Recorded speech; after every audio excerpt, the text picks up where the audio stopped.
माननीय प्रधानमंत्री नरेंद्र मोदी का सपना था कि वो कुशल भारत का निर्माण करेंगे। जो सपना था जी, वो क्या लगता है कहाँ तक सफल हुआ है? सर, हमें तो ये लगता है कि जो जो उनका था ये सपना वो सड़कों पर है। जो एक मुंडन करवा रहे हैं वो तो बहुत ही अपमानजनक है सरकार के लिए, डूब मरने का काम है। अगर हमारी बातें अब भी नहीं मानी। वोकेशनल टीचरों को अपना बलिदान देना पड़ेगा, तो बलिदान देने के लिए तैयार हैं। हमारी भी बर्दाश्त की हद अब खत्म हो चुकी है।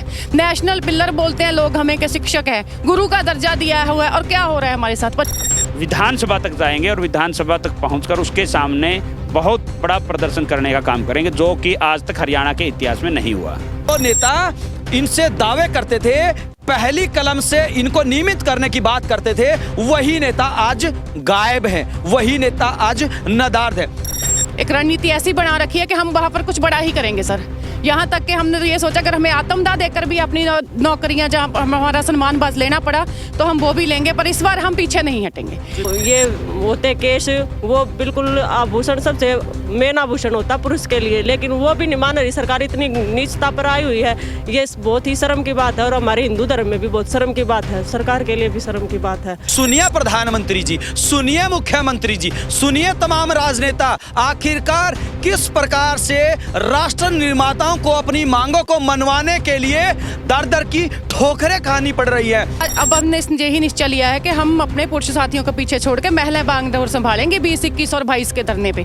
20, 21 और 22 दिसंबर को 3 दिवसीय बहुत बड़ा महाआंदोलन यहाँ इसी मैदान में आयोजित किया जाए, और ये हमने निश्चित तय कर लिया है सर, चाहे मरना पड़े चाहे कुछ करना पड़े, लेकिन हम इस बार इसको और नहीं बर्दाश्त कर सकते। कि हरियाणा सरकार कहती है कि हम हर कर्मचारी को खुश रखने की कोशिश कर रहे हैं, लेकिन ये तस्वीरें अपने आप में बहुत कुछ बयां कर रही है। किस प्रकार से जो हरियाणा के भविष्य निर्माता है, जो हरियाणा के शिक्षक हैं, जो हरियाणा के राष्ट्र निर्माता हैं, वो आज पिछले 50 दिनों से भी ज्यादा समय से चंडीगढ़ की, पंचकुला की सड़कों पर अपनी मांगों को मनवाने के लिए अड़े हुए हैं। इनका कहना है कि केंद्र सरकार और हरियाणा सरकार ने उनसे झूठे वायदे किए हैं, उनके साथ धोखा किया है, और जब तक इनकी मांगे पूरी नहीं होगी तब तक ये आंदोलन जारी रखेंगे। तमाम मुद्दों को लेकर हम बात करेंगे। हमारे साथ वोकेशनल एसोसिएशन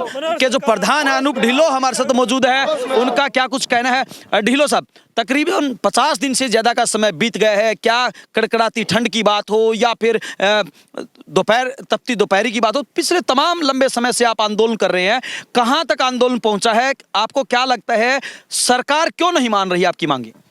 आज हमारे आंदोलन का 54वां दिन है और लगातार उसी जोश के साथ हम प्रदर्शन कर रहे हैं।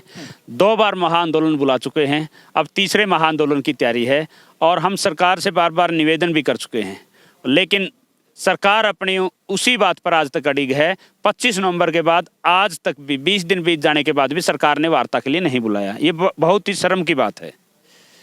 और अब हम तीसरे महाआंदोलन की तैयारी में 20, 21 और 22 दिसंबर को 3 दिवसीय बहुत बड़ा महाआंदोलन यहाँ इसी मैदान में आयोजित किया जाएगा। जो रिकॉर्ड तोड़ भीड़ हम 25 अक्टूबर को लेकर आए थे, वही भीड़ एक बार फिर यहाँ आएगी, और यहाँ से रोष मार्च निकालते हुए हम विधानसभा तक जाएंगे और विधानसभा तक पहुंचकर उसके सामने बहुत बड़ा प्रदर्शन करने का काम करेंगे, जो कि आज तक हरियाणा के इतिहास में नहीं हुआ। जी बिल्कुल, हरियाणा के इतिहास में जो आंदोलन आज तक नहीं हुआ है, वो आंदोलन ये अध्यापक करके दिखाएंगे। लेकिन सबसे बड़ा सवाल वही खड़ा होता है कि देश के जो भविष्य निर्माता है, अगर वही सड़कों पर होंगे तो भला बच्चों का भविष्य सुरक्षित कैसे हो सकता है? सुनिए प्रधानमंत्री जी, सुनिए मुख्यमंत्री जी, सुनिए तमाम राजनेता, आखिरकार किस प्रकार से राष्ट्र निर्माताओं को अपनी मांगों को मनवाने के लिए दर दर की ठोकरें खानी पड़ रही है। और आपका तो ये सपना था, जी हाँ, माननीय प्रधानमंत्री नरेंद्र मोदी का सपना था कि वो कुशल भारत का निर्माण करेंगे, टेक्नोलॉजी के क्षेत्र में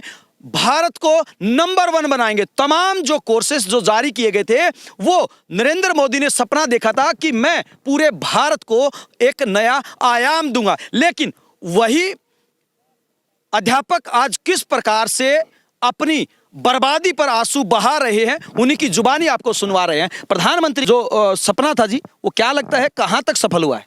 सर हमें तो ये लगता है कि जो जो उनका था ये सपना वो सड़कों पर है, क्योंकि हम स्किल इंडिया के लिए इतना काम कर रहे हैं, हम वोकेशनल टीचर्स हैं, जब हम ही सड़कों पर बैठे हैं। आज 54वां डे है सर, इतनी सर्दी में अपने घर बार बच्चे सब छोड़ के हम यहाँ बैठे हैं।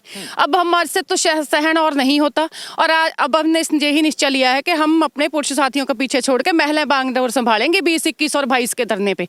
और हम ये चीज़ आपको सुनिश्चित कर दें कि तीनों दिन हम महिला शिक्षक विधानसभा का घेराव करके रहेंगे, और वहाँ पर हमने सभी महिला शिक्षकों ने अपनी एक बहुत ही एक रणनीति ऐसी बना रखी है कि हम वहाँ पर कुछ बड़ा ही करेंगे सर।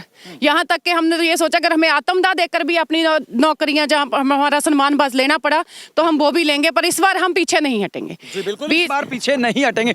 बेटी बचाओ बेटी पढ़ाओ के दावे हरियाणा सरकार के द्वारा, केंद्र सरकार के द्वारा किए जाते हैं, लेकिन किस प्रकार से बेटियां आज परेशानी झेल रही है ये कोई देखने वाला नहीं है। ये तस्वीरें मैं दिखाना चाहूंगा। ये देखिए, अलग अलग जिलों से आए हुए ये अध्यापक हैं। हालांकि प्रत्येक जिले की एक दिन बारी आती है और उसके बाद अगले दिन अगले जिले की बारी आती है, लेकिन इनके चेहरे से आप खुद अंदाजा लगा सकते हैं कि किस प्रकार से सरकार के प्रति, नेताओं के प्रति इनके मन में मायूसी बनी हुई है। जो नेता इनसे दावे करते थे, पहली कलम से इनको नियमित करने की बात करते थे, वही नेता आज गायब हैं, वही नेता आज नदारद है। अगर आपकी बातें नहीं मानी जाती हैं तो आगामी रणनीति क्या रहेगी?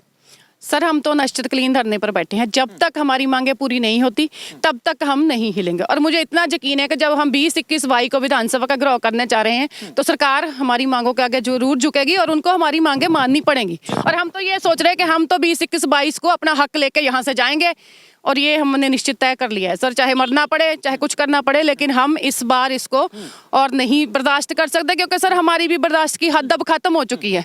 नेशनल पिलर बोलते हैं लोग हमें कि शिक्षक है, गुरु का दर्जा दिया हुआ है, और क्या हो रहा है हमारे साथ। 25 अक्टूबर को आपने भी देखा कितने बुरी तरीके से हमारी बहनों के ऊपर इतना ज्यादा लाठीचार्ज हुआ था, उसका इंसाफ हमें अब तक नहीं मिला। जी बिल्कुल, उसका इंसाफ अब तक नहीं मिला है। तमाम जो वोकेशनल टीचर है वो हमारे साथ बने हुए हैं। हम आपको बता दें कि ये वही राष्ट्र निर्माता है जिसका सपना देश के प्रधानमंत्री ने देखा था, लेकिन आज किस प्रकार से वो अपनी बदहाली पर, अपने खुद के भविष्य पर आंसू बहा रहे हैं, ये कोई देखने वाला, सुनने वाला नहीं है। हम आपको बता दें कि इनके ऊपर लाठियां भांजी गई, वाटर कैनन का इस्तेमाल किया गया, यहां तक कि दौड़ा दौड़ा कर पीटा गया। जी हां, दौड़ा दौड़ा कर राष्ट्र निर्माताओं को पीटा गया, और केवल पुरुषों के ही नहीं बल्कि बेटी बचाओ बेटी पढ़ाओ के नारे देने वाली सरकार में बेटियों के साथ उस दिन क्या हुआ था, एक बार वो वाकया भी जरूर बताइए। बेटियों के साथ भी उस दिन लाठीचार्ज हुआ है सर, और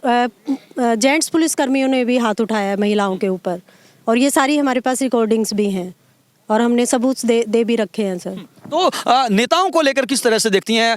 सरकार ने आपसे वायदा किया था? बिल्कुल वादा किया था सर, सरकार ने हमें समान काम समान वेतन देने का वादा किया था, और जो वादा पूरा करने से वो पीछे हट रहे हैं। पीछे हट रहे हैं? हाँ जी। जी, कब तक रहेगा आंदोलन? आंदोलन अनिश्चितकालीन है सर, और हम जब तक हमारी मांगे पूरी नहीं जाती हम तैयार हैं आंदोलन के लिए, और 20, 21, 22 को हम पुरजोर अपना जोर लगाएंगे ताकि हमारी मांगे समय पर और सही ढंग से पूरी की जा सके। जी बिल्कुल, कब तक जारी रहेगा? सर अनिश्चितकालीन रहेगा, और अगर सरकार ने अब भी हमारी बातें नहीं मानी तो हम जो एक मुंडन करवा रहे हैं वो तो बहुत ही अपमानजनक है सरकार के लिए, डूब मरने का काम है। अगर हमारी बातें अब भी नहीं मानी, एक स्त्री के लिए उसकी जो ये होते केश वो बिल्कुल आभूषण, सबसे मेन आभूषण होता पुरुष के लिए, लेकिन वो भी नहीं मान रही सरकार, इतनी नीचता पर आई हुई है। ये बहुत ही शर्म की बात है, और हमारे हिंदू धर्म में भी बहुत शर्म की बात है, सरकार के लिए भी शर्म की बात है। उसे कुछ सोचना चाहिए। अलग अलग तरीके से आंदोलन करने के लिए वोकेशनल टीचर मजबूर हैं, और अब तो इन्होंने एक ऐसा ऐलान किया है जिसको सुनने के बाद हर किसी की रूह कांप उठती है, और कोई भी सरकार हो, कोई भी नेता हो, कभी भी ये काम नहीं होने देगा। ऐसी बिंदास हरियाणा को उम्मीद है कि शायद जो महिलाओं ने जो फैसला लिया है उससे पहले ही सरकार इनसे बात करेगी और इनकी समस्याओं का समाधान करने की पूरी कोशिश करेगी। ढिल्लों साहब, तकरीबन 55 दिन से भी ज़्यादा का समय बीत गया है, और अभी आने वाले समय में आंदोलन किस प्रकार की रणनीति लेगा? क्या लगता है कि कमी कहाँ है? कमी सिर्फ और सिर्फ सरकार के ऊपर है। सभी अधिकारी तैयार हैं, सभी प्रपोजल्स 25 नवंबर को तैयार हो चुके थे। उसके बावजूद भी सरकार कहीं ना कहीं फैसला लेने में अपना पांव पीछे खींच रही है। हम सरकार से फिर निवेदन करते कि ये मांगे पूरी करें। अगर इस 3 दिन के महाआंदोलन के दौरान भी मांग पूरी नहीं तो हम उससे भी ज़्यादा तेज आंदोलन करेंगे और फिर से इस आंदोलन को बहुत ऊपर ले जाएंगे। और अब मैंने जैसे पहले कहा है, हरियाणा के इतिहास में ऐसा आंदोलन पहले नहीं होगा। अगर इसके लिए अगर वोकेशनल टीचरों को अपना बलिदान देना पड़ेगा तो बलिदान देने के लिए तैयार हैं, लेकिन ये समान काम समान वेतन नहीं है, ये हमारे सम्मान की लड़ाई है। दोहरी नीति के कारण हमें सिर्फ और सिर्फ अपने हकों से वंचित रखा जा रहा है। ये अब वोकेशनल टीचर बिल्कुल भी सहन नहीं करेंगे। दोहरी नीति का जिक्र किया आपने, कैसे दोहरी नीति? एक ही स्कूल में एक ही पोस्ट पर एक ही योग्यता के आधार पर एक ही प्रोजेक्ट में 2 वोकेशनल टीचर कार्यरत हैं। एक को सरकार 48,112 रुपये दे रही है, दूसरे को 23,241 रुपये दे रही है। 25,000 रुपये से ज़्यादा का अंतर है। और जबकि 6 महीने पहले मात्र 2,000 रुपये का अंतर था। ऐसा क्या हो गया कि 6 महीने बाद ये फासला जो है 25,000 रुपये का बढ़ गया है? ये दोहरी नीति है, भ्रष्टाचारी नीति है, दमनकारी नीति है। जी बिल्कुल। एक ही हांडी में अगर 2 पेट की कहावत आपने कहीं पर देखनी है तो जनाब हरियाणा में आइए और वोकेशनल टीचरों से पूछिए कि आखिरकार कैसा दोहरा मापदंड, कैसा दोहरा चरित्र हरियाणा सरकार के द्वारा अपनाया जा रहा है। इनकी जो मुख्य मांगे हैं, ये देखिए तस्वीरें हम आपको दिखा रहे हैं, इनके हाथों में तख्तियां हैं और तख्तियों में इनकी जो सबसे पहली मांग है वो यही है कि विभाग के अंदर इनको मर्ज किया जाए और समान काम समान वेतन इनको दिया जाए। इसके अलावा 58 वर्ष तक की जो जॉब सिक्योरिटी है वो भी इनको जरूर दी जाए और सभी 13 वोकेशनल टीचर पर जो झूठे मुकदमे दर्ज किए गए हैं वो झूठे मुकदमे वापिस लिए जाए। सर्विस बाय लॉज 2013 लागू किया जाए। तमाम मुद्दों को लेकर इनकी जो मांगे हैं वो अभी भी बरकरार है और भले ही 50 दिन से 55 दिन से 60 दिन से ज्यादा का समय बीत गया हो, लेकिन ये पीछे हटने को तैयार नहीं है। इनकी तरफ से ऐलान किया गया है कि जब तक इनकी मांगों को पूरा नहीं किया जाएगा, जब तक इनके साथ जो वायदे किए थे वो वायदे सरकार पूरे नहीं करती है, तब तक किसी भी हाल में पीछे नहीं हटेंगे। इससे भी एक कदम आगे इनकी तरफ से यह भी ऐलान कर दिया है कि विधानसभा सत्र के दौरान वो हर हाल में घेराव करेंगे और सरकार की ईंट से ईंट बजाने का काम करेंगे। इससे भी एक कदम आगे जो महिला शक्ति है उनके द्वारा मुंडन का ऐलान किया गया है। जी हाँ, महिलाओं के द्वारा मुंडन का ऐलान किया गया है ताकि हरियाणा सरकार को कुछ शर्म आए और राष्ट्र निर्माताओं का भविष्य सुरक्षित हो, ताकि बच्चों का भविष्य उज्जवल हो सके। अब देखना यह होगा कि आखिरकार इनकी मांगे कब पूरी होते हैं। वीडियो जर्नलिस्ट प्रदीप के साथ अजय लोहान, बिंदास हरियाणा।